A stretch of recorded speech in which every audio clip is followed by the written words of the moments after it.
అందులో వస్తారా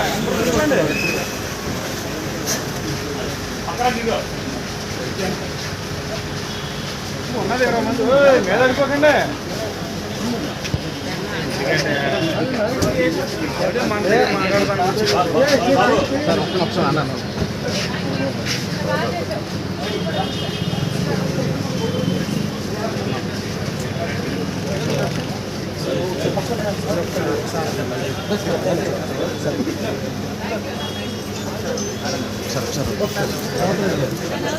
కొంచెం వెనక్కి ఇష్టం వెనక్కి పెట్టి వైడ్ వస్తుంది సార్.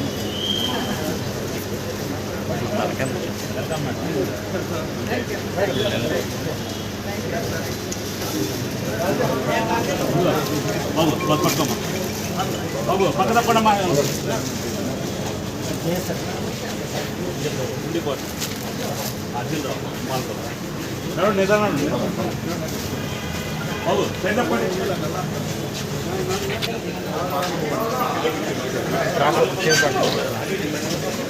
అందరికీ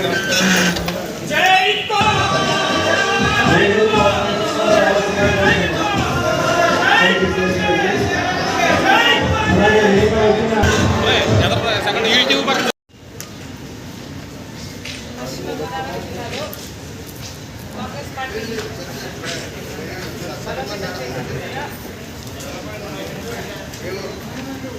ఈ కార్యక్రమాలు చేపట్టాలి, ఎలా ముందుకు వెళ్ళాలి, ఏ ఇష్యూస్ టేకప్ చేయాలి, ఇవన్నీ డిస్కస్ చేసుకోవడానికి కాంగ్రెస్ పార్టీ అధ్యక్షురాలిగా నేనే పశ్చిమ గోదావరి జిల్లాకు రావడం జరిగింది. జిల్లాలోని నాయకులు, కార్యకర్తలు అందరూ కూడా పార్టీని బలోపేతం చేసుకోవడానికి ఏం చేయాలి, వాళ్ళ అభిప్రాయాలు వాళ్ళ సూచనలు అయితేనేమి, లేక వారికి ఉన్న ఇబ్బందులు అయితేనేమి, ఇవన్నీ కూడా వినటానికి పార్టీ అధ్యక్షురాలుగా నేను ఇక్కడికి రావడం జరిగింది. నిజానికి కాంగ్రెస్ పార్టీ బలోపేతం కావాలి, చాలా అవసరం ఉంది. ఈ అవసరం ఒక కాంగ్రెస్ పార్టీకే కాదు, నిజాన్ని మన రాష్ట్రానికి.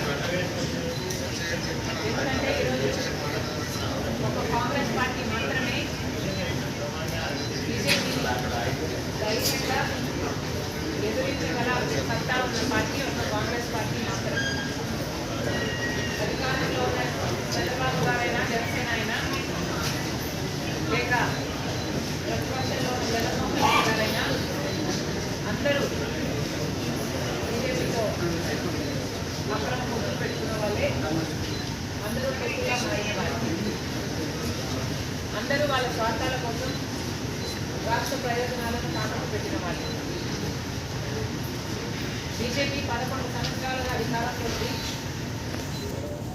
ఒక్కటంటే ఒక్క విభజన హామీ కూడా ఇంతవరకు బీజేపీ ఆంధ్ర రాష్ట్ర ప్రజల చేతుల్లో పెట్టింది లేదు.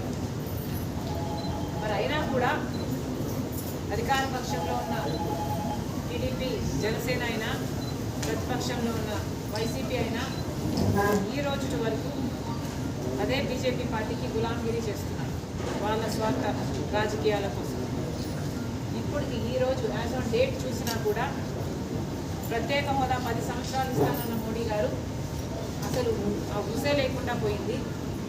పోలవరం ప్రాజెక్టు జాతీయ హోదా ఇచ్చి దాన్ని పూర్తి చేసే బాధ్యత కేంద్రానిదైతే, అది మన విభజన హక్కు అయితే, ఇప్పటికీ కూడా రాజశేఖర రెడ్డి గారు ఉద్దేశించినట్టుగా 45 మీటర్ల నీటి నిల్వతో ప్రాజెక్టు కట్టరట, 41 మీటర్లకు దాన్ని కుదిస్తారట.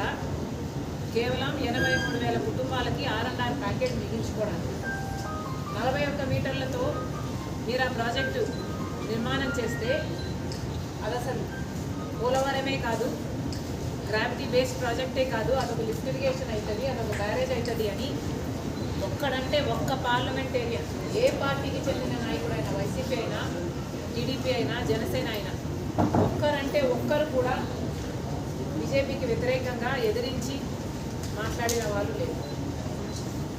పోలవరానికి ఇంత అన్యాయం జరుగుతున్నా కూడా 30 లక్షల ఎకరాలకు నీళ్ళిచ్చే ప్రాజెక్టు పూర్తిగా నాశనం అయిపోతున్నా కూడా finance minister on the floor of the house ఇది 41 మీటర్లకి అయితేనే మేము నిధులు ఇస్తాము అన్నట్టుగా మాట్లాడుతుంటే ఒక్కరు కూడా లేచి ఆంధ్ర రాష్ట్ర ప్రజల ప్రయోజనాల కోసం మాట్లాడింది లేదు. రాజధాని విషయానికి వస్తే రాజధాని పూర్తి నిర్మాణ బాధ్యత కేంద్రానికైతే న్యూఢిల్లీని తలపించే రాజధాని కట్టాలన్నాడు మోడీ గారు. కానీ ఇప్పటికీ కూడా రాజధాని కట్టే విషయంలో నిధులు ఇవ్వటం లేదు, అప్పులు ఇస్తున్నారు. అంటే అది ఏదో ఒక రోజు మళ్ళీ మనము మన బిడ్డలు తీర్చాల్సిన అప్పు. ఎక్కడి న్యాయం అని అడుగుతున్నాం. విశాఖపట్నం స్టీలు ప్రైవేటైజ్ చేస్తాము అని కొన్ని సంవత్సరాల కింద ఫ్లోర్ ఆఫ్ ద హౌస్లో చెప్తే ఈ రోజు వరకు కూడా బీజేపీ దాన్ని వెనక్కి తీసుకోలేదు.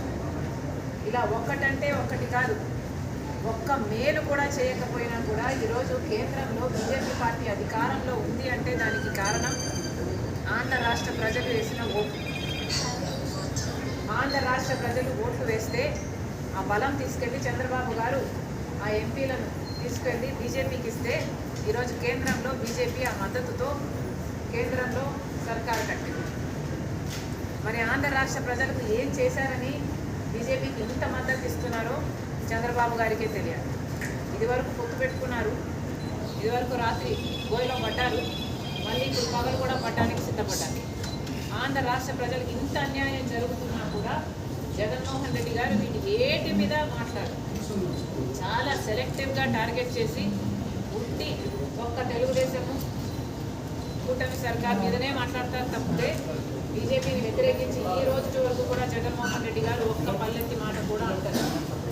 ఇలాంటి నేపథ్యంలో ఒక్క కాంగ్రెస్ పార్టీ మాత్రమే ఈ రాష్ట్రంలో బీజేపీని ఎదిరించే సత్తా ఉన్న ఏకైక పార్టీ. కాబట్టి ఈ పార్టీని బలపరచాల్సిన అవసరం ఉంది. ఈ పార్టీ బలోపేతం కాకపోతే విభజన హామీలలో ఏ ఒక్క హామీ కూడా మనకు నెరవేరే పరిస్థితి ఈరోజు లేదు. ఎందుకంటే బీజేపీ 11 సంవత్సరాల అధికారంలో ఉండి కూడా మనం అందరము చూసాము బీజేపీకి ఏ ఒక్క హామీ నిలబెట్టుకునే ఉద్దేశం లేదు. కాబట్టే చెప్తున్నాము, కాంగ్రెస్ పార్టీ బలోపేతం కావడం ఒక కాంగ్రెస్ పార్టీ అవసరం కాదు, రాష్ట్ర ప్రజల అవసరం. నిజాయితీతో పోరాటం చేస్తున్న ఏకైక పార్టీ ఈరోజు కాంగ్రెస్ పార్టీ. కాబట్టి ఈ పార్టీని బలోపేతం చేసుకోవాల్సిన అవసరం ఉంది. కాబట్టే ఈరోజు ఈ జిల్లాలో కాంగ్రెస్ పార్టీ బలోపేతానికై ఏం చేయాలి అన్న కార్యాచరణ కోసం ఇక్కడి నాయకులు కార్యకర్తలతో మాట్లాడడానికి ఆంధ్ర రాష్ట్ర పార్టీ కాంగ్రెస్ అధ్యక్షురాలిగా నేను ఇక్కడికి రావాలి. మేడం మరి కూటమి పాలనపై కూటమి ఏడాది పాలనపై మీకు కారణం కూటమి ఏడాది పాలన డబుల్ ఇంజన్ అని వాళ్ళు అంటున్నారు, కానీ ఇది ట్రబుల్ ఇంజన్గానే జనాలకు కనిపిస్తుంది. అసలు ఏం సాధించారు? కూటమి ఏడాది పాలనలో ప్రజలకు ఏం మిగిలింది? ఏడాది పాలనలో ఒక్క గ్యాస్ సిలిండర్ వచ్చినట్టుంది.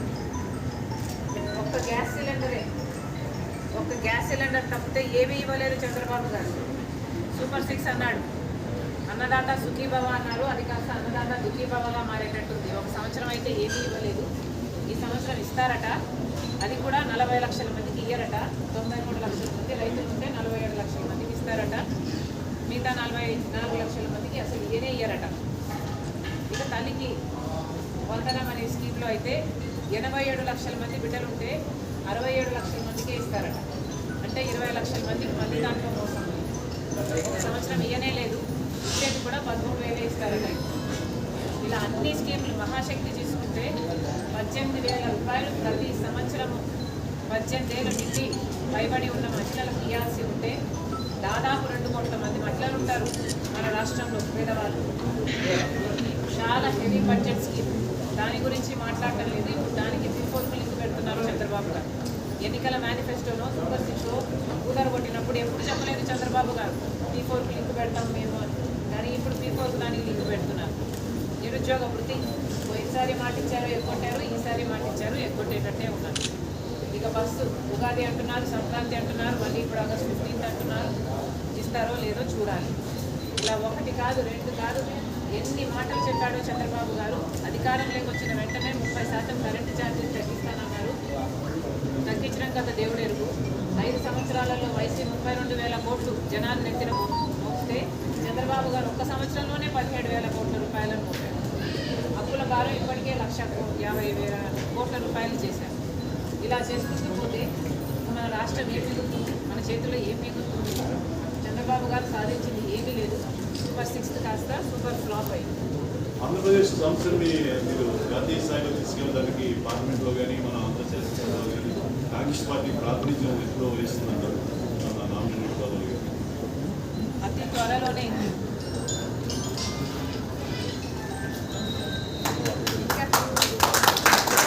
ప్రభుత్వ ప్రజా వ్యతిరేక విధానాలపై మీ అమ్మగారు మీ బాబాయ్ సుబ్బారెడ్డి గారి ఆధ్వర్యంలో జగన్ గారికి మీకు మధ్య ఏమన్నా సంభవించగలిగితే మీ అన్నయ్య గారికి మీరు మద్దతు ఇస్తారా? వర్షం వస్తే ఏం చేస్తారు, ఎండ వస్తే ఏం చేస్తారు, ఇవన్నీ కదా అది కదండి, అవకాశం ఉందా అంట. పెట్టుకుందాం. ఓకే, ఈ ప్రభుత్వ ప్రజా వ్యతిరేక విధానాలపై ఆందోళన ఏమన్నా చేపట్టే అవకాశం ఉందా పార్టీ? తప్పకుండా కాంగ్రెస్ పార్టీ బలోపేతం చేయాలి అంటున్నది మేము. అందుకే ప్రజల పక్షాన పోరాటాలు చేయాలి, వీధిలో చేయాలి, ఊళ్ళో చేయాలి, మండలంలో చేయాలి, నియోజకవర్గ స్థాయిలో చేయాలి, జిల్లా స్థాయిలో చేయాలి. ప్రజల తరఫున పోరాటాలు చేయడానికే మేము బలపడాల్సిన అవసరం ఉంది. ఎందుకంటే ప్రజల తరఫున నిలబడి పోరాటం చేసే పార్టీ ఇప్పుడు ఏ పార్టీ లేదు, ఒక కాంగ్రెస్ పార్టీ మాత్రమే ఉంది. కాబట్టి అంటే అప్పుడు మీ బ్రదర్కి వ్యతిరేకంగా మీరు ఇక్కడ ప్రతిపక్షంలో ఉన్న గతంలో అధికారంగా రాకముందు తెలుగుదేశం కూటమికి కూడా మీరు ఒక జత కలిశారు. అంటే జత కలవడం అంటే మాటల రూపంలో, విధాన రూపంలో. నేను ఎప్పుడు చంద్రబాబు గారికి కానీ పవన్ కళ్యాణ్ గారికి కానీ మద్దతు ఇవ్వలేదు. అదే అప్పుడు అధికార పార్టీని మీరు విమర్శించడంలో నేను ఒప్పుకోను. నా మాటల రూపంలో కానీ నా చేతల రూపంలో కానీ కాంగ్రెస్ పార్టీ ఎప్పుడు టీడీపీ పార్టీకి వ్యతిరేకమే. అంటే ఇప్పుడు ఆ విభజన మీరు ఏమన్నా చూపెట్టగలుగుతారా? అప్పటికి మీరు తెలుగుదేశం పార్టీతో లేదు, ఆ విభజన నేను మొదటి రోజు నుంచి చూపిస్తూనే ఉన్నాను.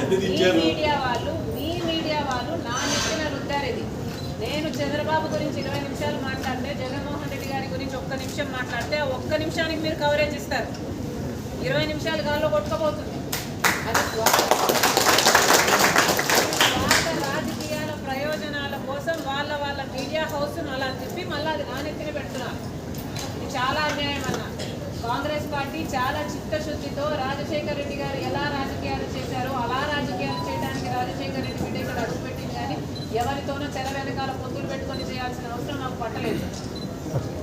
పశ్చిమ గోదావరి జిల్లా కాంగ్రెస్ పార్టీలో ఏకపక్ష వైఖరి నడుపుతుందని, అలాగే ఎవరికి ఒకే ఆధిపత్యం, గుంతాధిపత్యం నడుస్తుందని ఇప్పుడు ప్రజెంట్ వెస్ట్ గోదావరి జరుగుతున్న దాంట్లో మీకు కామెంట్. ఒక నాయకుడు ఉండి అందరూ ఆయన కింద పనిచేస్తే ఏకాభిప్రాయం ఉన్నట్టు అవుతుంది. కానీ దాన్ని నెగిటివ్గా ఎందుకు తీసుకుంటున్నారు?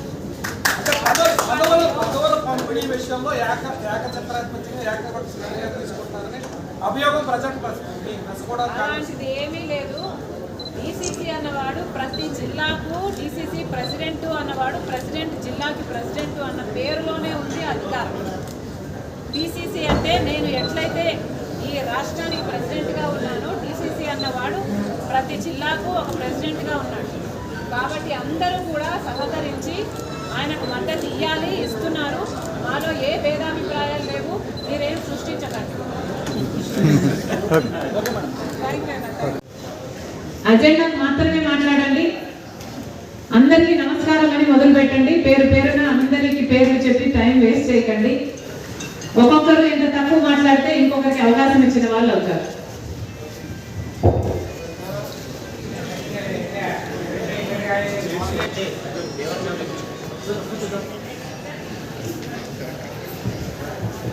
ఈరోజు పశ్చిమ గోదావరి జిల్లా రాష్ట్ర ఈ కాంగ్రెస్ పార్టీకి సంబంధించిన రాష్ట్ర అధ్యక్షురాలు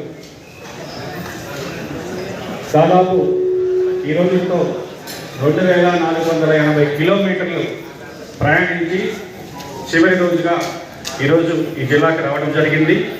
ఈ జిల్లాకి సంబంధించి కాంగ్రెస్ పార్టీ కుటుంబంతో కూర్చొని చర్చించాలని ముందు కోఆర్డినేటర్ పార్టీకి సంబంధించి ఏ విధంగా పార్టీని అభివృద్ధి చేసుకోవాలి, వాళ్ళు చేస్తున్న కార్యక్రమాలు చెప్పిన తర్వాత ఆయా నియోజకవర్గంలో ఉండేటటువంటి మండల పార్టీ ప్రెసిడెంట్స్ అవచ్చు, కార్యకర్తలు అవచ్చు, ఎవరైనా కూడా మాట్లాడాల్సిన వాళ్ళు చేయలేకపోతే మీ దగ్గరికి మైక్ పంపిస్తాము.